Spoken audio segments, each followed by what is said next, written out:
नमस्कार दोस्तों, आज मैं आपको 5 ऐसे आसनों और उसकी विधि के बारे में बताऊंगा और इन सभी आसनों के बेनिफिट्स भी मैं आपको बताऊंगा, जिसे आप अपने दैनिक दिनचर्या में शामिल कर सकते हैं। और रोज़ सुबह शौच आदि के बाद बस इसका 10 से 15 मिनट अभ्यास करना होगा और केवल मात्र 10 दिनों में ही आपको इसके बेनिफिट्स और फायदे दिखने को मिलेंगे। तो चलिए शुरू करते हैं। सबसे पहला आसन है सिद्धासन। सिद्धासन का लंबे समय तक अभ्यास करने से योगीजन सिद्धियां प्राप्त करते हैं, इसीलिए इस आसन को सिद्धासन कहा जाता है। तो चलिए जानते हैं कि कैसे सिद्धासन को किया जाता है और बाद में मैं इसके बेनिफिट्स भी आपको बताऊंगा।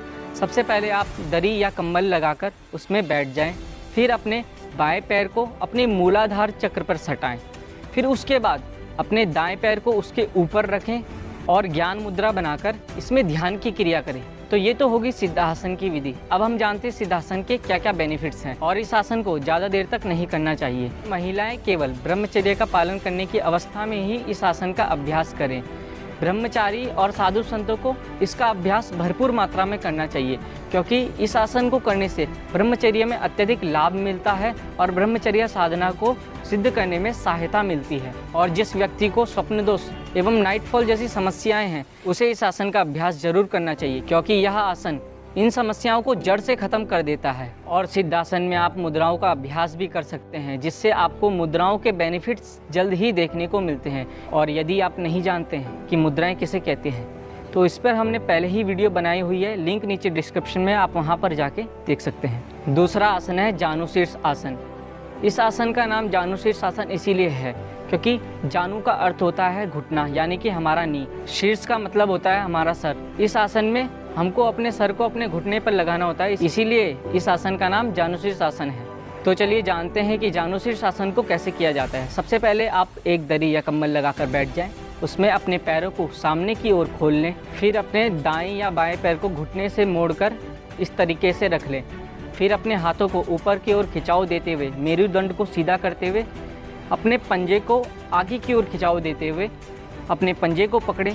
फिर उसके बाद अपने शीर्ष को इस तरीके से घुटने पर लगाएं। इस आसन का नियमित अभ्यास करने से कमर दर्द और कूल्हे का दर्द जैसी समस्याओं से राहत मिलती है और मांसपेशियों में खिंचाव होता है, जिससे हमारा रक्त संचार बढ़ता है। और यह आसन कमर को लचीला बनाता है और जिसको शुगर की समस्या या मधुमेह के रोगी हैं, उसके लिए यह आसन लाभकारी माना गया है। और यह आसन हमारे पाचन तंत्र को भी अत्यधिक मजबूत बना देता है। जिसका भोजन अजीर्ण होता है या ढंग से पचता नहीं है, उसे इसका अभ्यास नियमित रूप से जरूर करना चाहिए।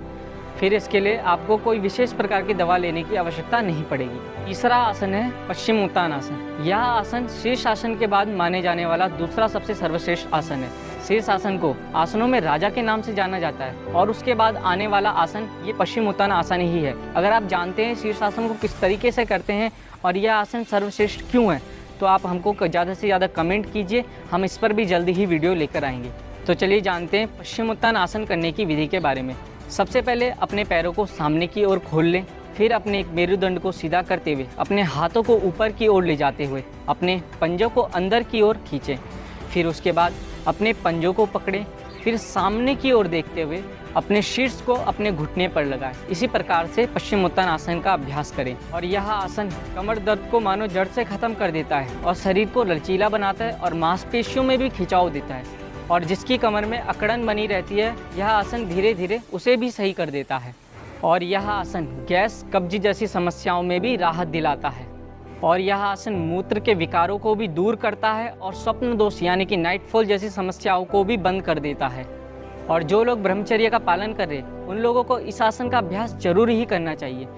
और जो व्यक्ति स्वप्न दोष एवं नाइटफॉल से परेशान है और उनका ब्रह्मचर्य बार बार टूट रहा है, वे हमें कमेंट कीजिए, हम उनके लिए एक विशेष वीडियो बनाएंगे जिसमें हम सभी प्रकार के आसन बताएंगे, जिससे नाइटफॉल जैसी समस्या दूर होगी और ब्रह्मचर्य की साधना में सहायता मिलेगी। और जिस किसी को भी ब्रह्मचर्य धारण करने में समस्या आ रही है, वो हमें हमारे सोशल मीडिया पे कांटेक्ट कर सकता है, जिसका लिंक नीचे डिस्क्रिप्शन में है।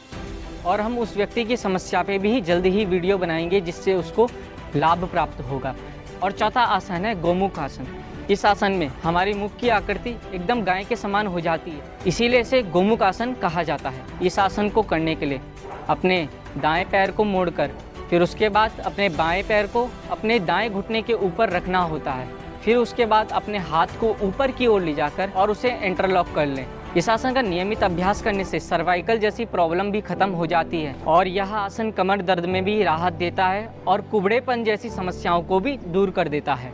और जिस किसी व्यक्ति को भी नाल पड़ने की समस्या है, उस व्यक्ति को इस आसन का अभ्यास जरूर करना चाहिए, क्योंकि इस आसन का नियमित अभ्यास करने से नाल पड़ने जैसी समस्या मानो जड़ से ही खत्म हो जाती है।